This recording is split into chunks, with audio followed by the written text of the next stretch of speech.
Hello friends, welcome to Sleepy Classes. आइए discuss करते हैं GS4 मेंस का एक सवाल। Morality is doing what is right regardless of what you are told. Obedience is doing what is told regardless of what is right. What do you understand by this statement? देखिए, बहुत ही प्यारी सी अच्छी सी statement है, बड़ी खूबसूरत सी statement है जो कहती है कि मोरालिटी वो है कि आप को जो भी बोला जाए आप सही करेंगे, राइट पाथ पे चलेंगे। और ओबीडियंस वो है कि आपको सही गलत की कोई परवाह नहीं है, आपको जो बोला जाएगा आप वो करेंगे। इसी चीज़ को हमने थोड़ा सा एक्सपेंड करना है। देखिए, जब ऐसी स्टेटमेंट होती है ना, तो आपके पास ये फ्रीडम है कि आप आंसर को किस डायरेक्शन में ले जा सकते हो। क्योंकि स्टेटमेंट को समझाना तो एक चीज़ है, लेकिन उस स्टेटमेंट को एग्जाम्पल्स के थ्रू समझाना और उसको कॉन्टेक्स्ट देना, ये आपके आंसर राइटिंग स्किल को टेस्ट करता है। तो पहले तो आप मोरालिटी और ओबीडियंस को डिफाइन करेंगे जी, फिर उसके बाद ये बताएंगे कि मोरालिटी और ओबीडियंस में क्या फ़र्क है, क्या कुछ एक्शंस ऐसे होते हैं जहाँ पे आप मोरालिटी के बिना ओबीडियंस से काम करते हो, उसकी एग्जांपल दोगे। जहाँ आप ओबीडियंस के बिना मोरालिटी से काम करते हो, उसकी एग्जांपल दोगे। और दोनों को बिल्कुल रिडिक्यूल नहीं कर देना है ओबीडियंस की, ओबीडियंस नहीं होनी चाहिए, ज़रूरी है ना, ये भी तो एक वर्च्यू है ओबीडियंस। तो आप उसको बताओगे कैसे कन्वर्ज करवाना है दोनों को फाइनल आंसर में। तो morality is the adherence to ethical principles to achieve summum bonum. यहाँ पे लिखोगे, ये मैंने जगह खाली छोड़ी है, summum bonum. Summum bonum means the goodness और happiness, the ultimate pleasure for all. ये है summum bonum, the ultimate good, not pleasure, sorry, ultimate good, है ना। And that takes into account the object, whereas obedience is carrying out the duty irrespective of the outcome. तो above quotation से हमें यह पता चलता है कि a person acting with morality considers whether their actions are moral, ethical और it does not cause harm to the others. But a person acting in obedience may not always weigh the ethicality of the action. वो cost benefit analysis करता ही नहीं है अपने action का, वो outcome या सर्कमस्टांसेस कंसिक्वेंसेस को देखता ही नहीं है अपने एक्शन के, और ओबे करता रहता है। अब मोरालिटी और ओबीडियंस में फ़र्क हम टेबुलर फॉर्म में भी बता सकते हैं। तो मोरालिटी के साथ किया गया काम जो होता है वो एथिकल प्रिंसिपल्स के ऊपर आधारित होता है कि हाँ, मैंने सच्चे तरीके से काम करना है, ऑनेस्ट तरीके से काम करना है, वायलेंस में इन्वॉल्व नहीं होना है, ठीक है। I have to show compassion for other human beings, I have to show emotional intelligence. ये सारी चीज़ें आप मोरालिटी से करते हो। बट ओबीडियंस में आप एथिकल प्रिंसिपल्स अप्लाई करने की कोशिश नहीं करते। जो आपके सुपीरियर ने आपको बोल दिया गया है वो आप करोगे। Morality takes into account societies expectations also. Society की एक्सपेक्टेड स्टैंडर्ड्स को भी आप ध्यान में रखते हो, क्योंकि एथिकल स्टैंडर्ड जो है वो कॉम्बिनेशन होता है बहुत सारी चीज़ों का, और उसमें सोसाइटी के एथिकल स्टैंडर्ड्स भी आ जाते हैं। ओबीडियंस में not take into account the society's expected standards.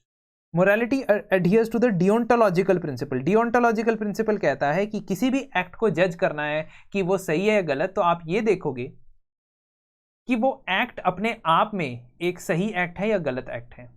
उसके आउटकम को देखे बिना भी आप ये बता सकते हो कि वो एक्ट जो है वो सही है या गलत है। फॉर एग्जाम्पल, डियोंटोलॉजिकल प्रिंसिपल्स ये कहते हैं कि if you are telling the truth that will always be correct, क्योंकि ट्रूथ बोलना आपकी मॉरल कॉन्शियस ड्यूटी है। तो आप करो, आउटकम की चिंता मत करो। बट ओबीडियंस विदाउट मोरालिटी बस टीलियोलॉजी के ऊपर फोकस करता है। टीलियोलॉजी मीन्स आउटकम के ऊपर फोकस करता है। And we can also say that not all teleological theories will agree with this, because teleological theory यानी किसी भी एक्शन का आउटकम भी ये तो देखना है ना कि सही है या गलत है।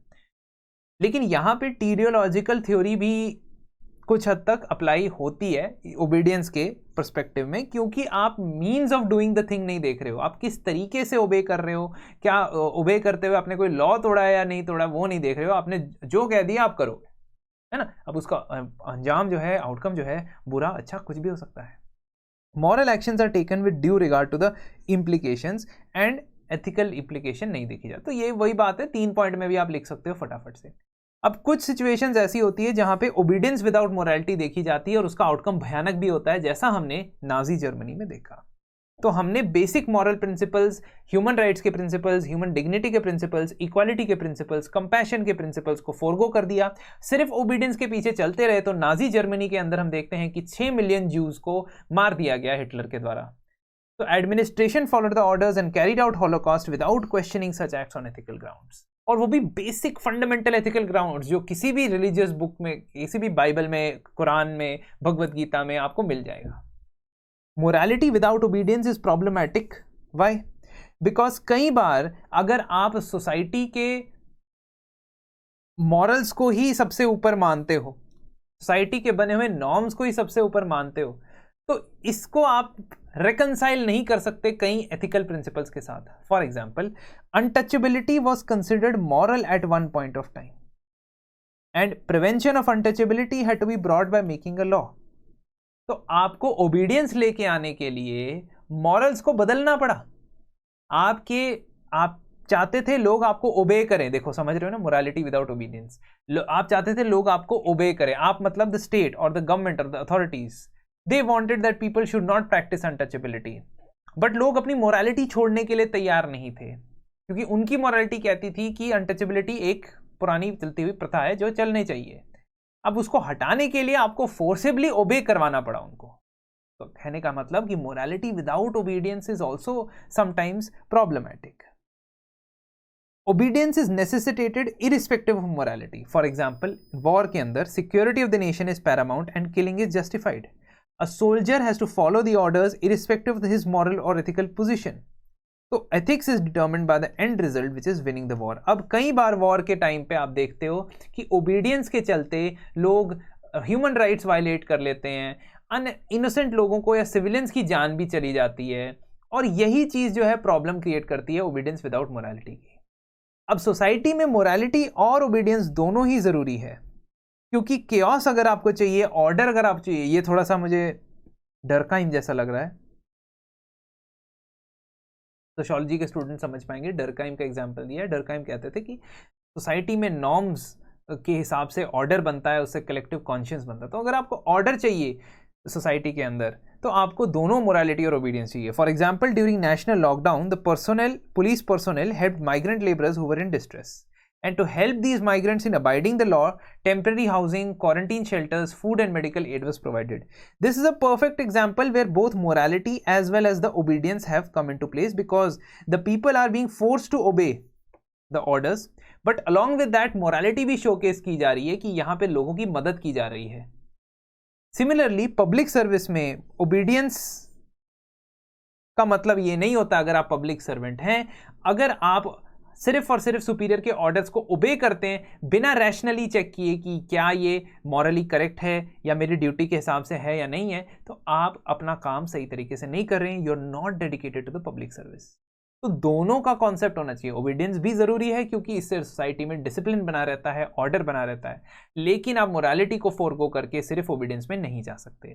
सो it can be observe that to be a moral and obedient person, a good value system, virtue ethics, dedication to public service is necessary. तो ये सब चीजें कैसे डेवलप होती हैं, ये वैल्यूज कैसे डेवलप होते हैं, वर्च्यूज कैसे डेवलप होते हैं जी, ये डेवलप होते हैं आपके फैमिली, आपके एजुकेशन इंस्टीट्यूशंस, जो आप में दोनों ही चीज़ों को, एट्रीब्यूट्स को इनकलकेट करते हैं. और दोनों का इस्तेमाल आपने किस तरीके से करना है वो आपकी इमोशनल इंटेलिजेंस पे डिपेंड करता है, आपके एथिकल कॉन्शियंस पे भी डिपेंड करता है.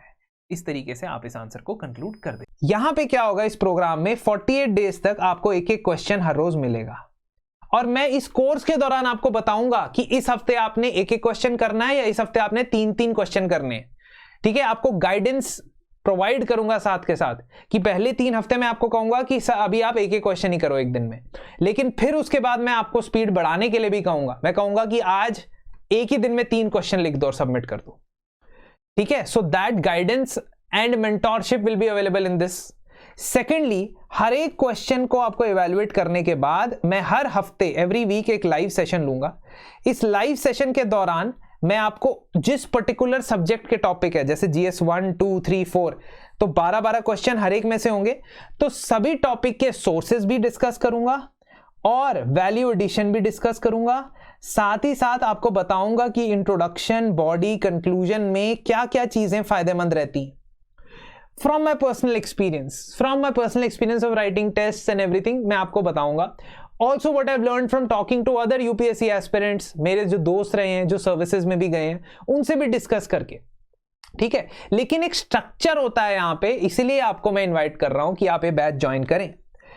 2999 2999 का ये कोर्स है, इस पे 10% और डिस्काउंट आपको मिलेगा अगर आप RAINA रैना कोड का इस्तेमाल करते हैं। टेलीग्राम ग्रुप के अंदर कभी भी कोई भी डाउट हो आप मुझसे पूछ सकते हो।